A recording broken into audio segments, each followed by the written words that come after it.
Welcome, and I want to start saying something I actually mean, not just a warm intro line. You paid for this. Most people who want to get into fintech are still doing the same thing. Scrolling LinkedIn at 11 p.m., or asking a senior who gives them a vague advice, or watching YouTube videos and honestly feeling more confused than before. You said, okay, I'm actually going to invest in figuring this out properly. That decision already puts you ahead. So, good move. Now, let's make sure this delivers what it promised to. Look at this slide 5 things. These are not 5 vague feelings, these are 5 specific things that should be true to you by the time we are done. We'll come back to this exact list at the very end, Module 5, and we'll check every single one together. Keep this in mind as you go. So, who am I and why should you be listening to me for the next few hours? My name is Sujinder. I've been building in fintech since 2010. Not studying it, not consulting on it, actually inside it. Making decisions, building teams, shipping products. 2010 is when I started my first company, GPay. No, not Google Pay, it was Khudra Pay. Back then, the word fintech didn't even exist in India. We just called it financial services. The problem I was solving? Merchant had to manage separate wallet for every telecom operator. Airtel, Vodafone, Idea, and many DTH operators, each with their own thing. It was a nightmare for anyone running a small business. So I built one wallet that worked across all of them. That was the beginning. Since then, I've joined companies as the first product person. I've built teams, worked across lending, payments, and risk. Not in the same company, different companies, different stages. People who came through my teams are now part of Google, MasterCard, and PhonePe. I'm not sharing this to impress you. I share it because it matters for the context. Everything in this program comes from someone who's actually been inside these rooms, made these hiring decisions, seen what works and what doesn't. This is not a textbook. It is a 15 years of pattern recognition package, so you don't have to learn it the hard way. Let me quickly walk you through what is coming. Module 2. This is where we build your insider understanding of fintech landscape.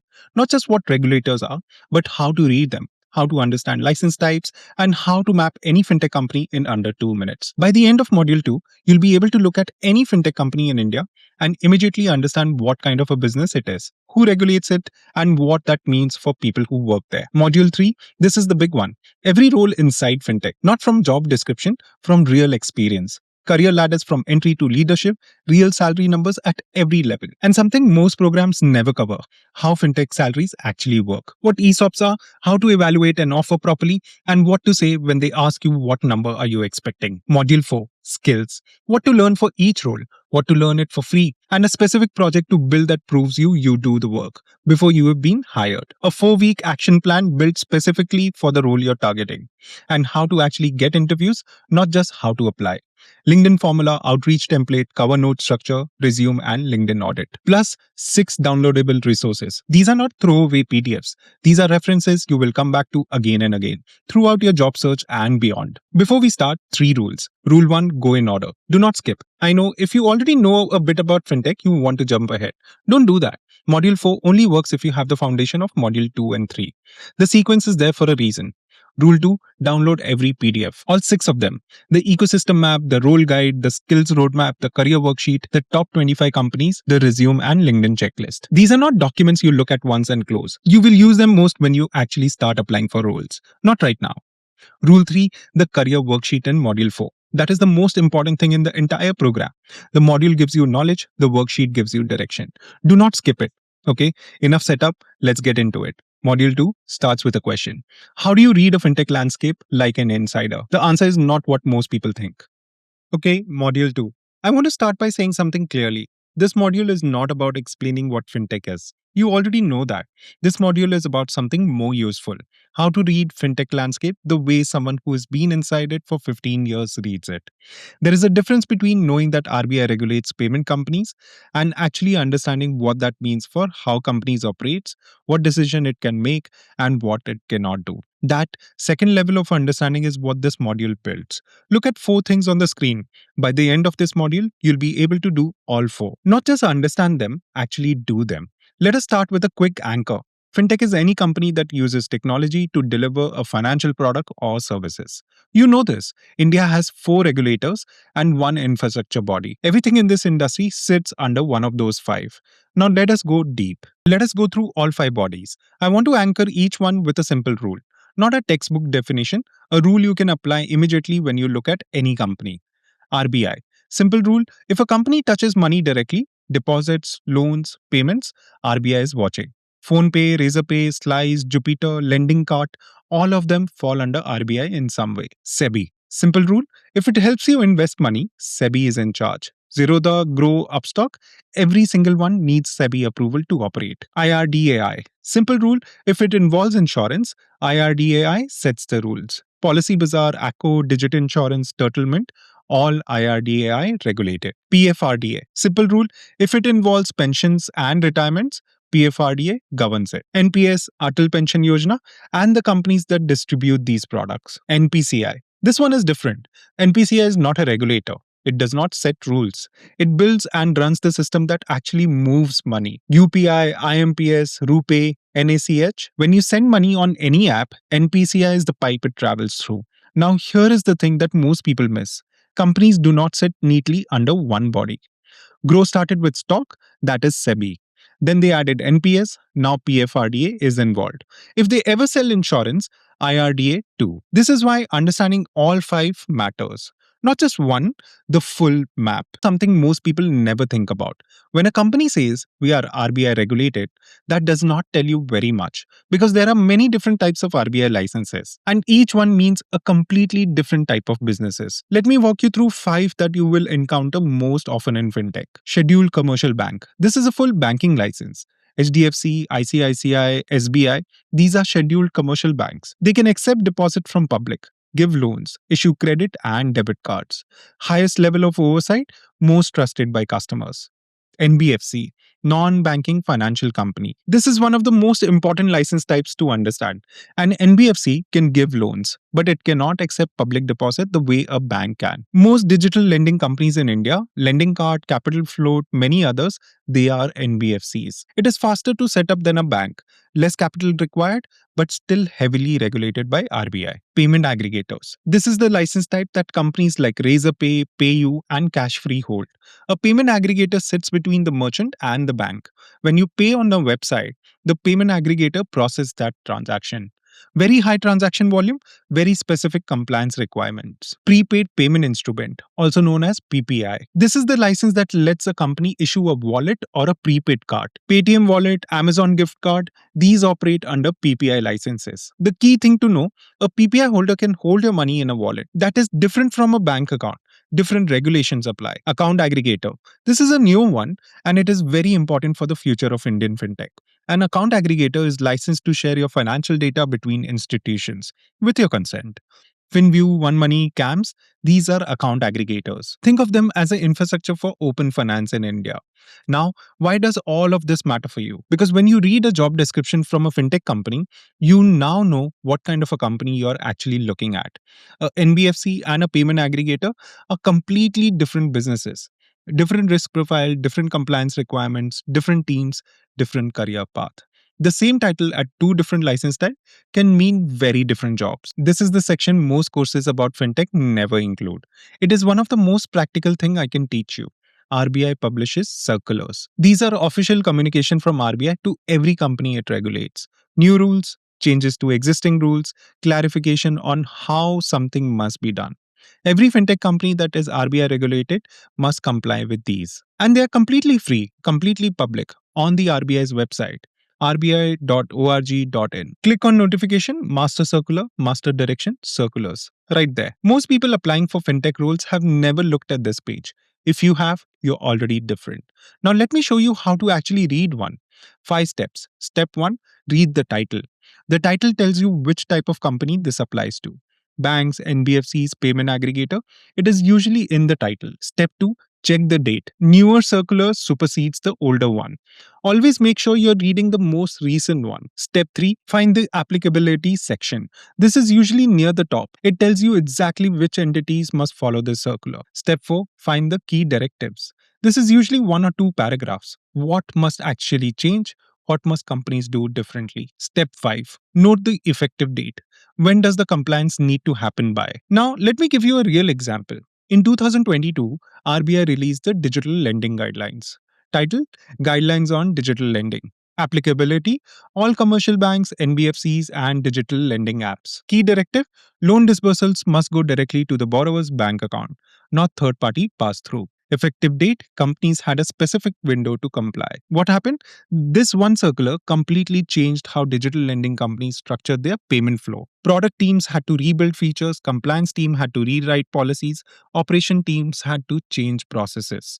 One circular, industry wide impact. Now imagine you walk in an interview at a digital lending company and you say, I read the 2022 digital lending guidelines. I understand how that changed your disbursement flow.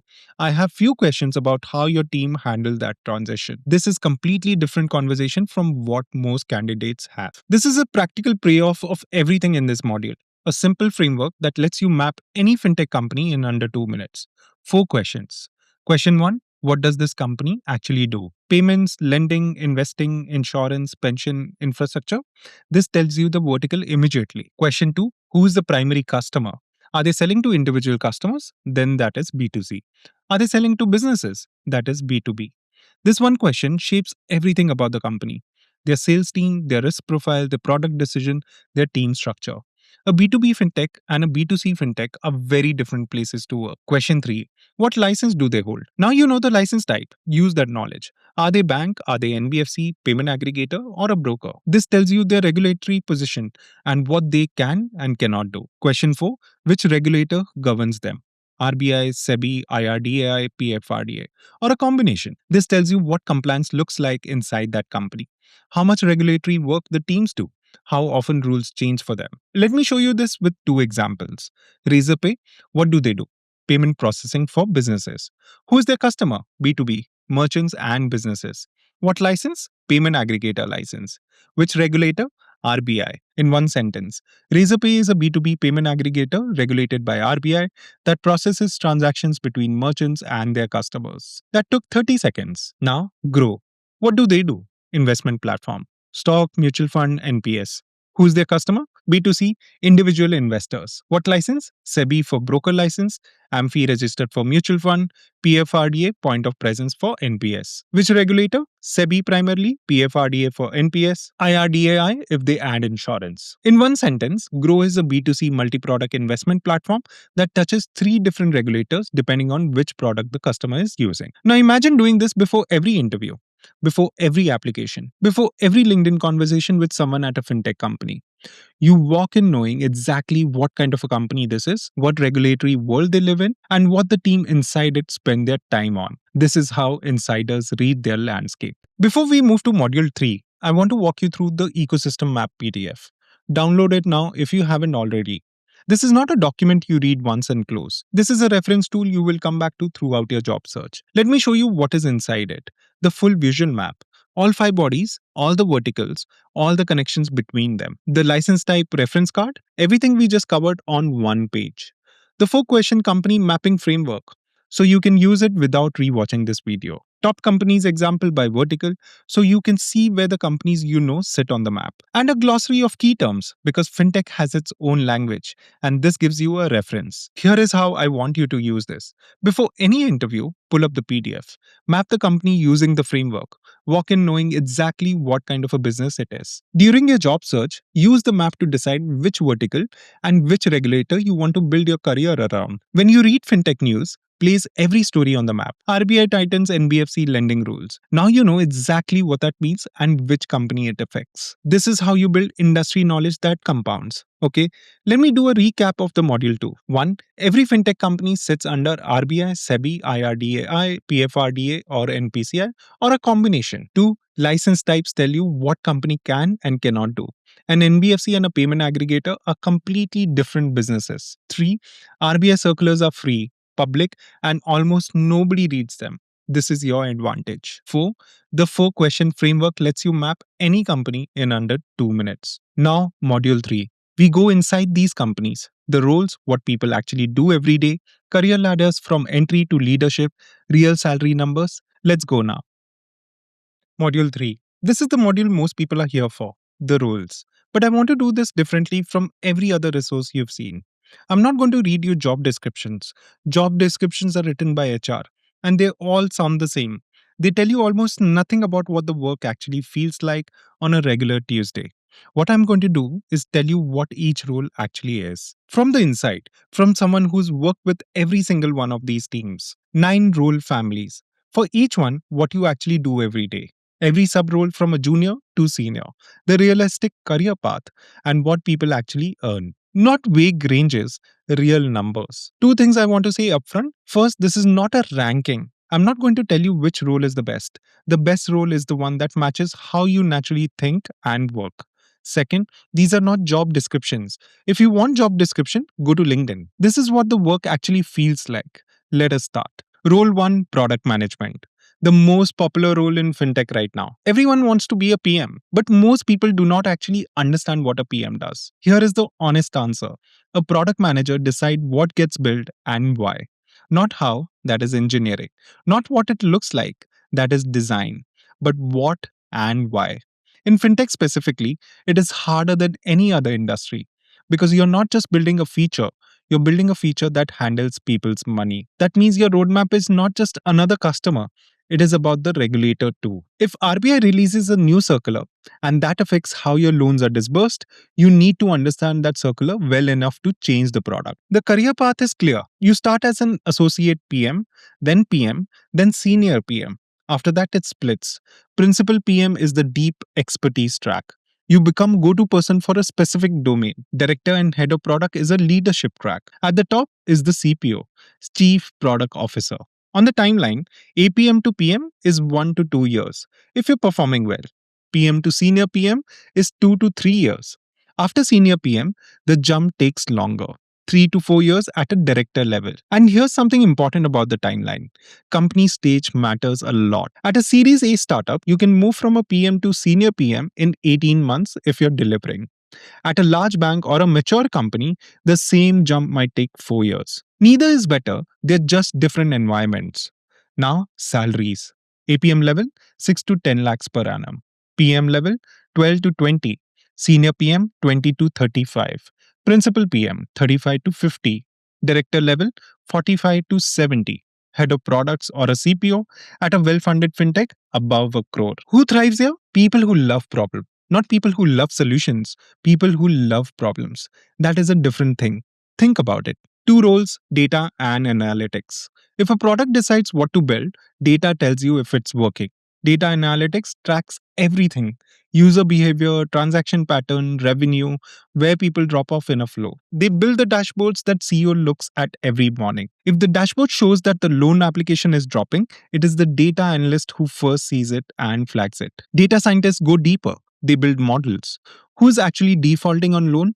Which transaction looks like fraud? Which customer is about to leave? These models run quietly in the background, but they drive huge decisions. When you apply for an instant loan and get approved or rejected automatically, a data scientist model made that decision. The path starts with a data analyst. One important thing to understand about this ladder: the jump from a senior analyst to a data scientist is not just a title change. It requires genuine skill shift. Analysis is looking at what happened.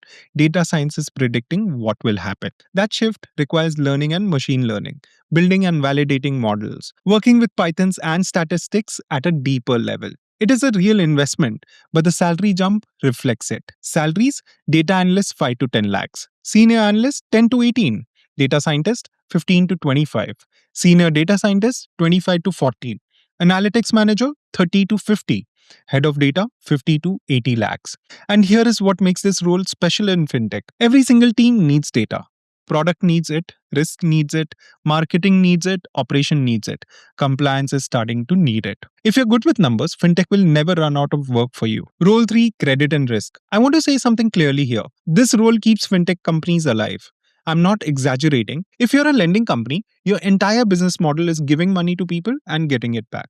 The credit and risk team decides who gets that money. Get it wrong, the company loses crores. Get it consistently wrong, and the company shuts down. Credit analysts look at individual application. Should this person get a loan? How much? What interest rate makes sense given the risk profile? Risk analysts look at big pictures. How is the whole portfolio performing? Are defaults going up in a particular segment? What macroeconomics changes could hurt us in the next 6 months? Risk strategy managers are particularly interesting. They design the rules that system uses to approve or reject applications automatically. When you apply for an instant loan and get approved in 2 minutes, a risk strategy manager builds those rules. Not the algorithm, the rules that feed the algorithm. Two entry points into the role family. Credit analyst, more individual loan focus, evaluating specific applications. Risk analyst, more portfolio and system focus. Both paths converge at a risk manager level. Salaries start at a little lower in this function. Credit analyst 4 to 8 lakhs, but they grow very fast. Risk manager is 15 to 25. Head of risk 40 to 70. A CRO at a major lending fintech above a crore. Because the cost of bad risk decision is existential for the company, good risk people are always in demand and always well compensated. Who thrives here? People who naturally think about what could go wrong. Not pessimist, careful, analytic thinker who sees risk as a puzzle to solve. Role 4, compliance and legal. I know most people hear compliance and think boring. In fintech, it is the opposite. Remember, everything we covered in Module 2 is about regulators and circulars. The compliance team is the team that lives that every single day. They read every circular, they file reports to regulators, they handle audits, they track every rule change. But here's what most people do not realize. In fintech, compliance is not a back office job. Compliance literally shapes what product can and cannot do. If a RBI releases a circular that says you cannot charge a certain fee, compliance tells the product to remove that feature. If SEBI changes the KYC rule, compliance rewrites the entire onboarding flow with the product team. Compliance sits at the center of product decision in a way that does not happen in other industries. Legal runs parallel to compliance. Contract, licensing application, partnership agreements, regulatory disputes. Both track leads to senior leadership, head of compliance or general counsel. Both are critical roles at any regulated fintech. On the salary side, compliance analyst starts at 5 to 10 lakhs, head of compliance is 35 to 60. General counsel at a major fintech, 50 lakhs to above a crore. And here's the most important thing I can tell you about this role right now. It is growing faster than almost any other function in fintech. Because regulation in India is changing constantly. DPDP, digital lending guidelines, account aggregator framework, every major regulatory shift creates more demand for compliance professionals. Company needs more compliance people, not fewer. If you have a legal background, even just a strong attention to detail and genuine interest in how rules work, this space is worth exploring seriously. Role 5, operations. And I want to say something I genuinely believe. This is the most undervalued role in fintech and one of the best entry points into the industry. Operation is the team that makes sure everything actually runs. When a payment fails at 2 a.m., operation gets the alert. When a batch of loan is stuck in processing, operation fixes it. When a customer KYC is rejected incorrectly, operation sorts it out. It's not glamorous. Nobody writes LinkedIn post about ops. But if operation stops, the company stops. Full stop. Here is why I think this is such a powerful starting point. When you work in operations, you see everything. You see how payments flow, how lending works, how KYC process runs, how system fails. You learn the whole machine, not just one part of it. And that full system understanding is genuinely rare. Some of the best product managers I've worked with started in operations because they understood the product from a ground level, from where the failures actually happen, better than anyone else in the room. The common internal transition to note here, ops to product and ops to risk, are two of the most traveled path in fintech career progressions. Salary starts lower. Operation executive is 3 to 6 lakhs, but head of operation at a well-funded fintech 30 to 55 lakhs. That is a serious compensation for a role people underestimate. Who thrives here? People who can stay calm when things break. People who fix first and panic never. Role 6, sales and business development. In B2B fintech, sales is the most important function. You can have the best product in the world. If nobody sells it, nobody uses it. Sales in fintech means selling to banks, to business, to merchants. You're not selling a t-shirt. You're selling a financial product to a company that handles other people's money. The trust bar is very high. The sales cycles are long. 6 months to a year for an enterprise deal is normal. Business development is a bit different from sales. BD builds partnerships, API integrations between companies, distribution deals, co-branded products. When a fintech partners with a bank to offer co-branded credit card, BD made that happen. When a lending company integrates with a payroll platform to offer salary advance, BD made that happen. Now, the variable pay point is important to understand. In most roles, your package is mostly fixed. In sales, a meaningful portion is variable. You hit your targets, you earn significantly more than your base. Sales executive base might be 6 lakhs, but with incentive, a strong performer could take home 9 to 10 lakh rupees. At an enterprise sales manager, the gap between average performer and a strong performer is huge. This is why sales attract competitive people. The effort directly shows up in your number. Who thrives here? People who love building relationships, who can hear no 20 times and still show up with the energy on the 21st call. If that sounds like you, this is a function where you will never run out of opportunities. Role 7, Marketing and Growth. Marketing in fintech is not like marketing in FMCG or fashion. It is much more data driven. The marketing teams get new users, run ads, and build the brand. But the growth team here is where it gets interesting. Growth team runs experiments. How do we get more people to complete KYC after sign-ups? How do we get people to make their first transaction? How do we reduce churn in month 2? These are specific, measurable problems, not make the brand look cool.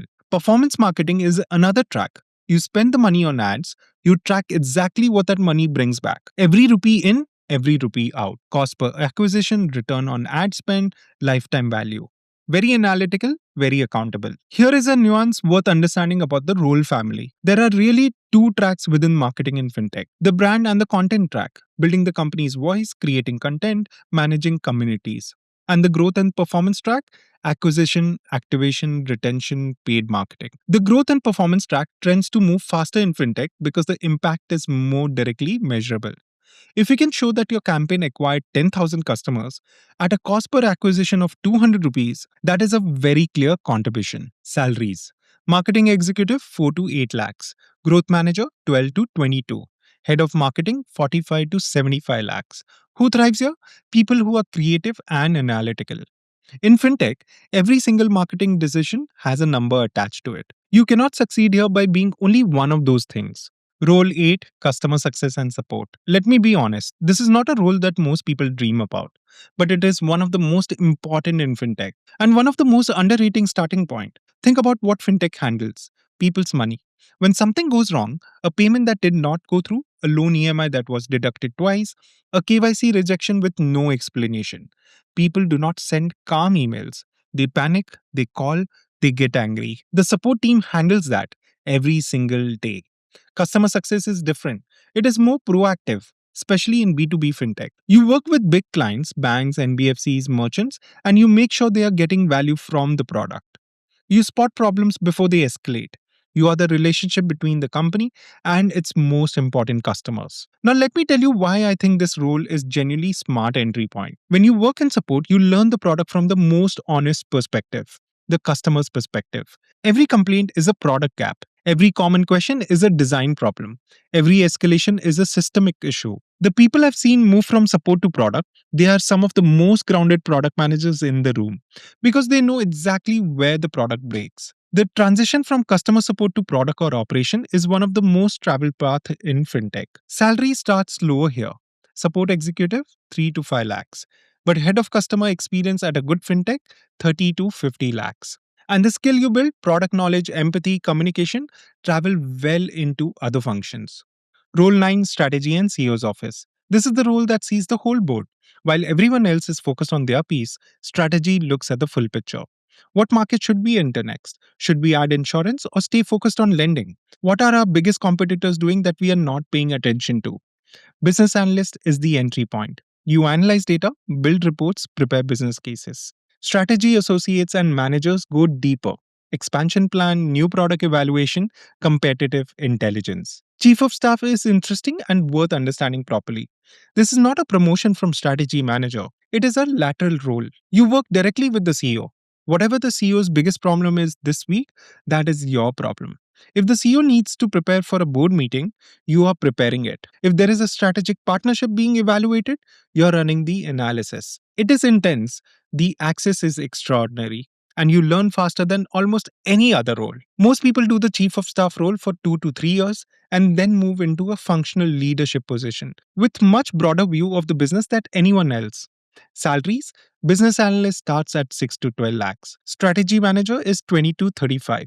Chief of staff 30 to 50. Head of strategy 45 to 70. This role is often a great fit for MBAs entering fintech and for people transitioning from management consulting.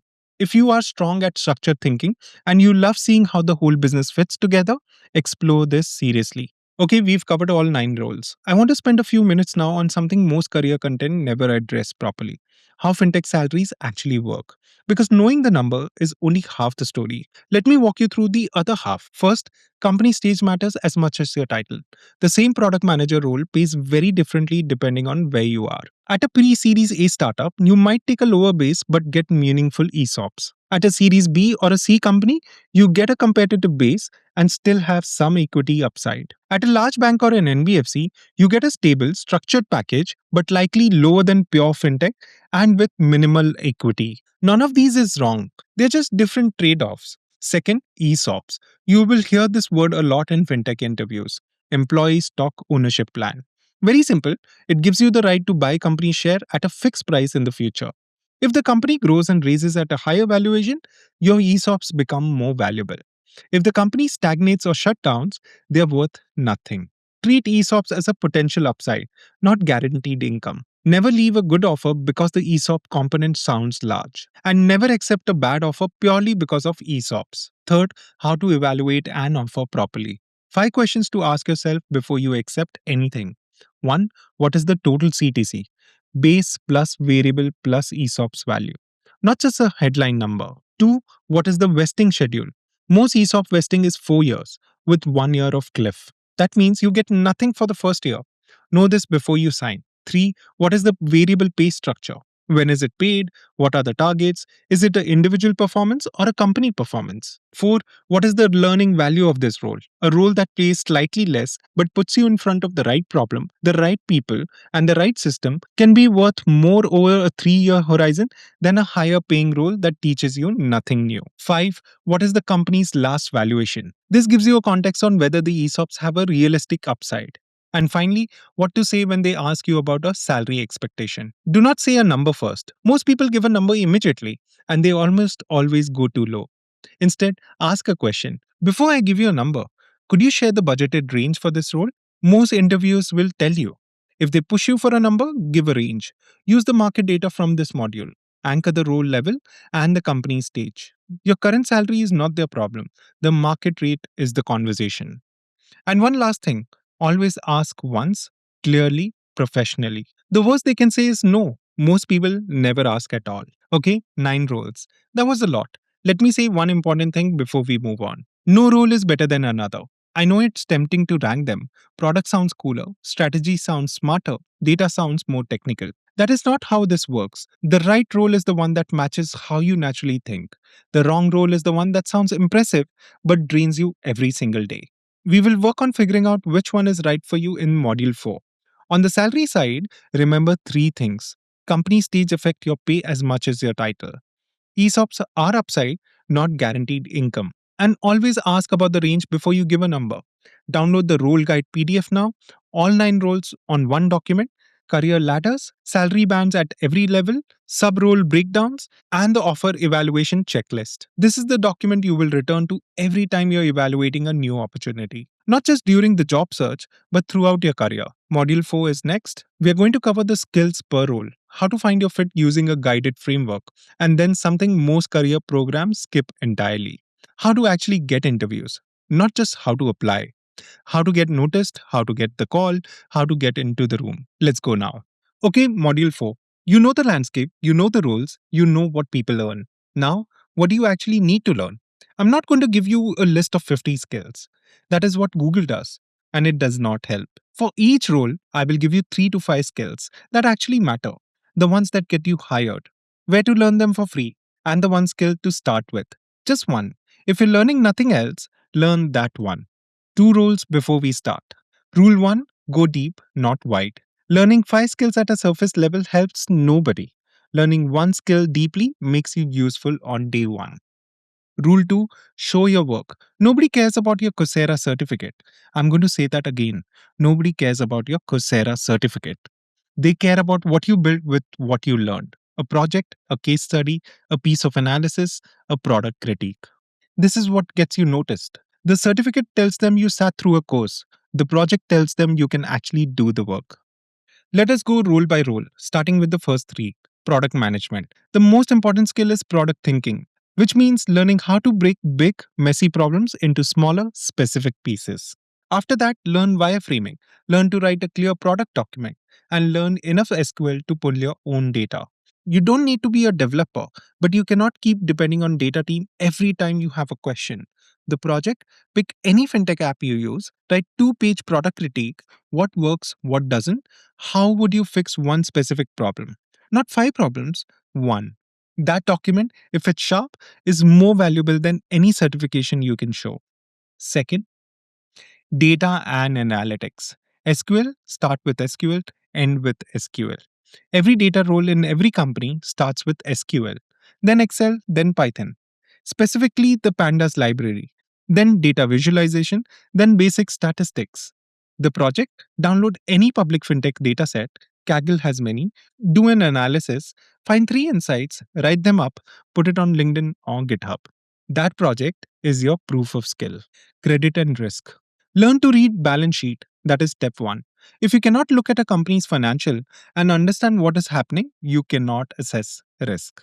Then credit assessment frameworks, risk modeling in Excel, and read the RBI guidelines. They are free, they are on the website, and most people applying for compliance and risk roles have never read them.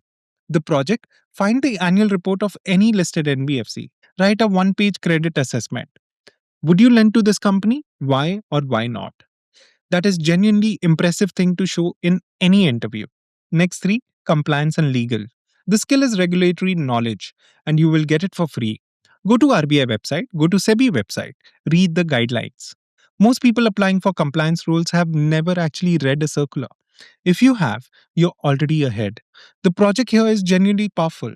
Pick one RBI circular from the last 12 months. Write one page summary, what changed, which company it affects, what they now need to do differently. If you walk into a compliance interview and you can say, I read the digital lending guidelines and here is what I think it means for your disbursement flow. That is a different conversation from every other candidate they met that day. Operations. Excel, and I'm not joking, master Excel. Operation teams runs on Excel. Reconciliation, trackers, reports, exception management. All of it Excel. After that, process mapping, how to document a process clearly, and some basic SQL. The project, map any fintech process you have experienced as a customer. A loan application, a KYC flow, a payment that failed. Document every step, then identify where it could break. That kind of process thinking is exactly what ops team need from new people. Sales and business development. The number one skill is not sales technique, it is the industry knowledge. You cannot sell a lending product if you don't understand lending. You cannot sell to a bank if you don't understand how banks make decisions. Learn the industry first, then learn the CRM tools, Salesforce, HubSpots, then work on communication and negotiation. The project, research one B2B fintech company, write one page sales brief. Who is the target customer? What problems do they solve? How would you approach a first prospect conversation? That brief, if it's sharp and specific, tells the interviewer that you think like a sales professional before you have even sold anything. Last 3, marketing and growth. Starting with Google Analytics. Before you learn how to run ads, learn how to measure what is working. Most people do it backwards. They learn how to spend money first, then they cannot tell whether it worked. Then Google and Meta ads. Google Digital Garage is completely free. HubSpot Academy is free. Meta Blueprint is free. The project, pick any fintech app, run a mock growth audit. Where do customers likely drop off? What would you test to fix it? How would you measure success? If you can write that clearly, a growth team will be interested in you. Customer success and support. Know the product better than the customer does. When someone calls you with a problem, you should already know 5 problem causes before they finish their sentence. The project is simple. Use any fintech app for a week, document every friction point, write up 5 specific product gaps with your suggested fixes. That document tells the interview you already thinking like someone who wants to make the product better, not just someone who wants the job. Strategy and CEO's office. Structured thinking, that is the core skill. Learn mice, first principles, problem trees. If you can take a messy, complicated problem and break it down clearly on one page, you are valuable. After that, financial modeling in Excel and learn to tell a story with data using slides. The project, pick one fintech vertical in India, write a 2-page market entry brief, Size of the opportunity, key players, gaps in the market, how a new company could position itself. That brief, done well, is the kind of work you would do on day one in any strategy role. Now, you know the roles, you know the skills. Now, the most important question: which one is right for you? I want you to pause for a moment here. Open the career worksheet PDF from your resources. This is not something you read later. This is a working document. Do it now while the module is running. I'm going to ask you three questions. Answer them honestly. Not what sounds impressive, not what your parents think is good career. What is actually true for you? Question 1: what kind of a problem gives you energy? Not what you're good at, what gives you energy? Building something new? That points to product or strategy. Solving things with number, data, risk, or growth. Fixing what's broken? Operation or customer support. Convincing people? Sales and marketing. Protecting the system and making sure rules are followed? Compliance. Question 2: how do you naturally work? Do you prefer deep solo work? Data, risk, strategy. Do you prefer talking to people all day? Sales, customer support, product. A mix: operation, marketing, compliance. No right answer here, just the honest one. Question 3: what kind of career path excites you? Fast growth with variable pay, sales and business development. Steady growth with deep expertise, risk, compliance, and data. Leadership tracks with broad exposure, product, and strategy. Your answer will point you to two or three roles. That is your starting zone. Not a final answer, not a life decision, just a direction. And right now, a direction is exactly what you need. Write it down in your career worksheet. Now, let us go deeper. Because knowing your starting zone is not enough. In the next section, I'm going to give you a role specific action plan for wherever your answer is pointed. Okay, this is the section I wish every career program included. Not a generic 30-day plan, a specific plan for your role you are actually targeting. I built a 4-week action plan for each one of those 9 roles. You're not going to follow all 9. You are going to go to your career worksheet, look at the 2 or 3 roles your answers pointed out to, and follow that specific plan. Let me walk you through what each one looks like. As I go yours, write it down.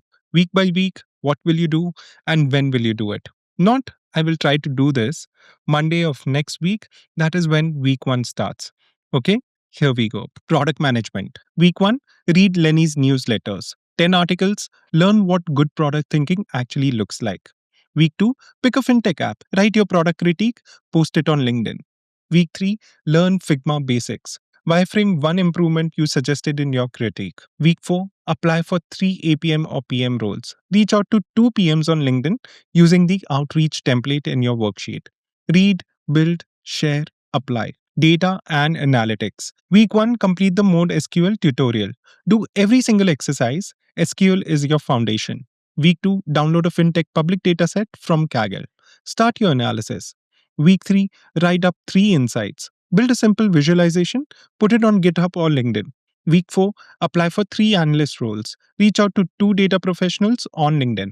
The pattern is the same: learn, build, share, apply. Credit and risk. Week 1, read the annual report of one NBFC. Understand the balance sheet and the P&L. This is real financial thinking. Week 2, write your 1-page credit assessment. What would you decide about lending to this company? Why? Week 3, read one RBI circular on lending. Write one paragraph summary of what it changes. Week 4, apply for 3 credit or risk analyst roles. Reach out to 2 risk professionals on LinkedIn. This work. If you do it, you will be ahead of 95% of the candidates. Compliance and legal. Week 1, go to rbi.org.in. Read the master direction for your target vertical. Seriously, actually read them. Week 2, write a circular summary. What changed, who is affected, what must change. Week 3, reach 3 fintech companies in your target vertical. Map their regulatory position using the 4-question framework from Module 2. Week 4, apply 3 compliance roles. Reach out to 2 compliance professionals on LinkedIn. Most people never read RBI circular. If you do, you're different. Operations. Week 1, master Excel. Complete an intermediate Excel course. Every formula matters. Operation runs on Excel.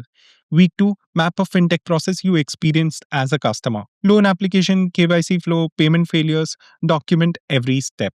Week 3, identify 3 failure points in that process. Write how would you fix each one. Week 4, apply to 3 operation roles. Reach out to 2 operation professionals on LinkedIn. The process thinking here, this is exactly what ops teams need. Sales and business development. Week 1, research your target vertical deeply. Read 10 articles about the company in it. Become an expert. Week 2, write your one-page sales brief for one-on-one B2B fintech company. Who is their customer? What problems do they solve? Week 3, complete HubSpot CRM certification. It is free, one day, done. Week 4, apply 3 sales or BD roles. Reach out to 2 sales professionals on LinkedIn.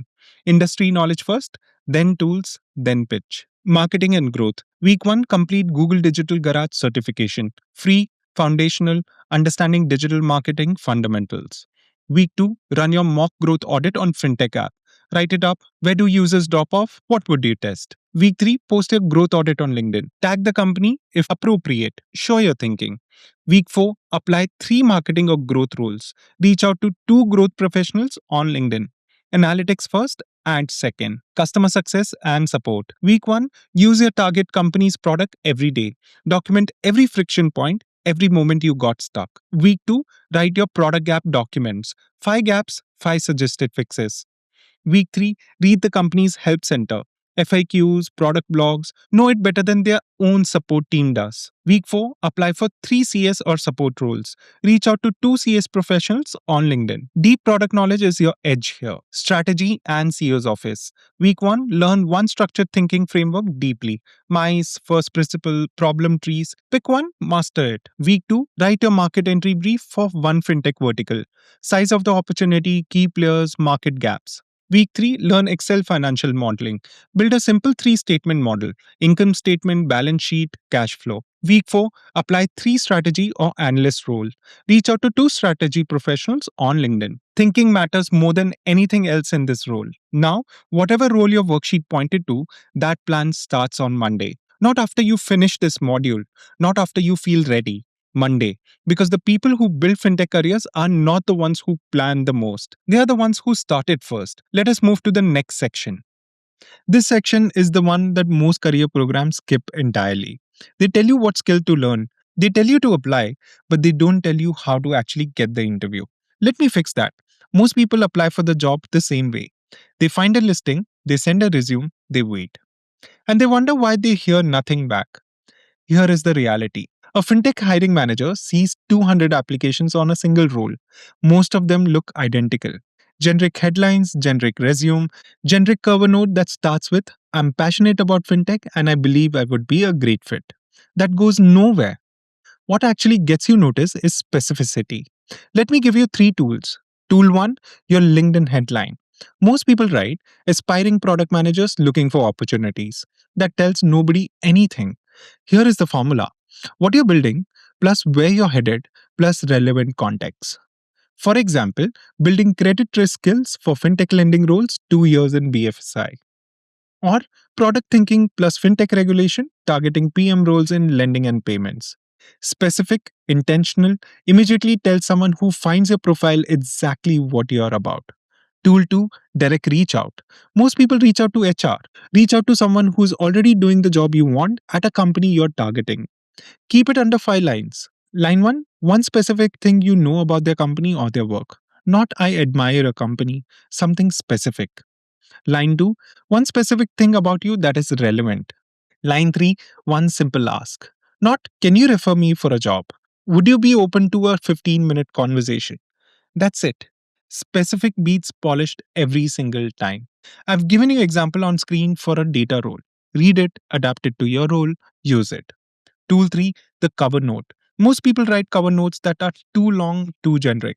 3 paragraphs, 150 to 200 words, no more. Paragraph 1, why this specific company, not fintech in general. This company specifically, something you read, something you use, something specific. Paragraph 2, one thing you've done that is directly relevant. Not your degree, the project you built. Paragraph 3, one question you have about the role or the team. That question signals that you're already thinking like someone who wants to contribute, not just someone who wants the job. And finally, LinkedIn activity. One thing every week: update your headline, post one specific insight you learn, comment meaningfully on the post from people at your target companies, reach out to 2 people. 4 simple things every week. Visibility compounds. 6 weeks of this, and you will start seeing your name appearing in people's awareness before you even apply. Quick recap before we close. Skills 3 to 5 per role, one to start with, one project to build. Depth over breadth, projects over certificate. Finding your fit, 3 questions, not a final answer, a direction. Your role specific plan, 4 weeks, week by week, starting Monday. And how you actually get interviews, not just apply for them. The LinkedIn headline formula, the direct outreach template, the cover note structure. 3 tools all in your career worksheet. Download the 3 resources now before you move to Module 5. Skill Roadmap PDF, now updated with a project brief for every single role. Your FinTech career worksheet, the 3 questions, your 4 week plan, and your outreach template all in one place. And the top 25 companies by vertical PDF. Your target list for week 4 of whichever plan you're following. One more module, module 5. We close this program properly and we go back to those 5 promises I made you in module 1.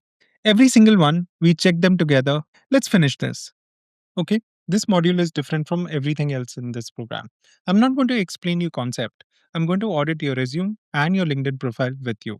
Right now, open both of them. Your resume on one side, your LinkedIn on the other. Because here's the honest truth. Most applications get ignored not because the person is unqualified, but because their resume and LinkedIn look exactly like everyone else. Generic headlines, generic bullet points, generic summary that could apply to anyone in any industry. A fintech hiring manager spends 10 to 15 seconds on a resume before deciding whether to keep reading. 10 to 15 seconds. Everything we are going to do in this module is about making sure those 10 to 15 seconds work in your favor. Let us go through those checkpoints together. 8 checkpoints. Go through your resume as I walk through each one. Checkpoint 1, your headline or your title. Does it mention the specific role or a vertical you're targeting? Not finance professional, not MBA graduate, something specific. Credit risk professional, fintech lending, 2 years of BFSI experience. A hiring manager should know in 3 seconds what you are targeting and what you bring. Checkpoint 2, your summary section. Does it say specific why fintech and specifically which area? Passionate about fintech tells nobody anything. 2 years in BFSI operations with hands on experience in loan processing and exception management, targeting risk analyst roles in digital lending companies. That is specific, that is useful. Checkpoint 3, your experience bullet points. This is the most common mistake I see on resumes, responsibilities instead of impact. Managed loan processing operation. So did everyone else who had that job. Managed daily loan processing for 500 plus application, reducing exception rate by 18% through process redesign. Now I know what you actually did. And I know you had an impact. Every bullet point that can have a number must have a number. If you don't know what the exact number is, estimate honestly. Even a rough number is better than no number. Checkpoint 4, fintech specific tools. Have you listed the tools relevant to your roles you're targeting? SQL, Excel, Salesforce, Jira, Python? Any banking or NBFC software you have used. If you've used them, they must be visible. Checkpoint 5, regulatory knowledge. This one is almost never done at your level. Even one line, familiar with RBI digital lending guidelines, immediately signals that you understand the industry at a deeper level than most candidates. Use what you learned in Module 2. Put it on your resume. Checkpoint 6, your project. The project you build in Module 4 belongs on your resume, even if it's self initiated. Label it clearly: independent project, fintech product analysis, or self initiated credit assessment project. A self initiated project tells a hiring manager that you are someone who does not wait to be taught. Checkpoint 7, length and format. Under 5 years of experience, one page. No photos, no graphics, no colored boxes. Why no graphics? Because most companies use ATS system, applicant tracking system, to scan resumes before a human sees them. Colored boxes and graphics break the scan. One column, clean font, consistent formatting. Checkpoint 8, the relevance filter. Read every single line of your resume and ask one question. Does this help a fintech hiring manager understand why I'm right for this role? If the answer is no, cut it or rewrite. Be ruthless. Your resume is not a biography. It's a business case of why you should get the interview. Now, LinkedIn, 6 checkpoints. LinkedIn is different from your resume in one important way. Your resume goes where you send it. Your LinkedIn comes to you if it is set up correctly. Recruiters search LinkedIn every day. If your profile is specific and active, you get found. If it's generic or dormant, you don't. Checkpoint 1, your headline. You already have the formula from Module 4. What are you building? Where are you headed? Relevant context. Here is why this matters beyond job searching. Your headline appears on every comment you leave, every connection request you send, every time your name shows up in someone's notification. It is working for you even when you're not. Make it specific. Checkpoint 2, your About section. Most people leave this blank or they paste their resume summary. Both are wrong. Your About section is your story. In under 150 words, tell a specific fintech story. What have you done? What are you building? What are you targeting? One specific fact that proves what you've done the work, a module you've completed, a circular you've read, a project you built. 150 words. That is all. Checkpoint 3, your experience section. Same rule as your resume, impacts and numbers, not responsibilities. But add one thing on LinkedIn that you would not put it on resume. 2 or 3 lines of context about the company. Not everyone knows what your company does. If you worked at an NBFC that most people have not heard of, say what it is. An RBI regulated NBFC focused on MSME lending. That context immediately tells the reader what kind of environment you worked in. Checkpoint 4, your skills section. Add fintech specific skills: SQL, risk analysis, credit assessment, compliance, product management, data analysis. Whatever is relevant for your role you're targeting. Here is a practical reason. Recruiters filter by skill on LinkedIn. If you have not added the skill, you do not appear in the search. Add the skills you have, add the skills you're learning. Checkpoint 5, your featured section. This is the most underused section on LinkedIn. It appears right below your headline. First thing people see. Pin your project here, your product critiques, your data analysis, your credit assessment, your circular summary. Whatever you built in Module 4, pin it here. A project pinned in your feature section tells every visitor to your profile that you're someone who does the work, not just someone who wants the job. Checkpoint 6, your activity. Recruiters look at your activity. A profile with no post, no comments, nothing in the last 6 months signals a passive candidate. You do not need to post every day. One specific insight per week, something you learned, something from the industry, something from your project. One meaningful comment per day on a post from people at the companies you're targeting. That's it. 2 minutes a day. And over 6 weeks, your name will start appearing in the awareness of people who are hiring for the roles you want. Let me summarize what we just did. Your resume, 8 checkpoints. Specific headline, specific summary, impact with numbers, fintech tool visible, regulatory knowledge included, one page clean format, relevance filters applied. Your LinkedIn, 6 checkpoints. Headline formula done, about section tells your fintech story, experience shows impact, fintech skills added, project pinged, active every week. Download the resource and LinkedIn checklist PDF, both audits on one page. Keep this. Every time you apply for a new role, run your resume through these 8 checkpoints. Every time you feel your LinkedIn has gone stale, run it through the 6 checkpoints. This is not one time exercise. This is a permanent tool as long as you're building your career. Now, one module left, module 5. We close this program properly and we go back to those 5 promises I made you in module 1. Let's finish this together. Remember the module 1? I made you 5 promises and I told you we would check them back at the very end. This is that moment. Promise 1, you will understand the full fintech ecosystem. You do, but more than that, you now know how to read it like someone who's been inside it. 4 regulators, NPCI as an infrastructure, license types and what they actually mean, how to read an RBI circular, how to map any fintech company in under 2 minutes. That is not just understanding, that is a skill you can use from tomorrow. Checked. Promise 2, you will know which role exists and what they actually do. You do 9 roles, sub roles, career ladder from entry to leadership, real salary numbers at every level. And something I've added that most programs skip: how fintech salaries actually work, what ESOPs means, how to evaluate an offer properly, what to say when they ask you about a salary expectation. Checked. Promise 3, you will know which role fits your strength. You do 3 questions, honest answer, a starting zone, not a guess, and a role specific 4-week plan built exactly for wherever your answers pointed. Not a generic plan, your plan. Checked. Promise 4, you will know exactly what skills to learn. You do 3 to 5 skills per role, one to start with, one project to build, free resources for every single skill. And the project? The project is your proof, not your certificate, your project. Checked. Promise 5, you will have a clear 30-day action plan. You do week by week, role specific, starting Monday morning. And we went further: how to get interviews, not just how to apply for them. Your LinkedIn headline formula, your direct outreach template, your cover note structure. Your resume audited against 8 fintech specific checkpoints. Your LinkedIn audited against 6 checkpoints. Both of them now working for you, not just sitting there. Checked. All five done. And honestly, we went further than five promises. You came in with a question: how do I get into fintech? You're leaving with a system. I want to do something before the final close. I want you to look at what you actually have right now. Not what you've learned, what you have knowledge. You understand how this industry works, not just the surface, the structure underneath. You know nine roles from the inside, not from the job description. You know how salaries work, how offers are evaluated, and what to say when they ask you what numbers are you expecting.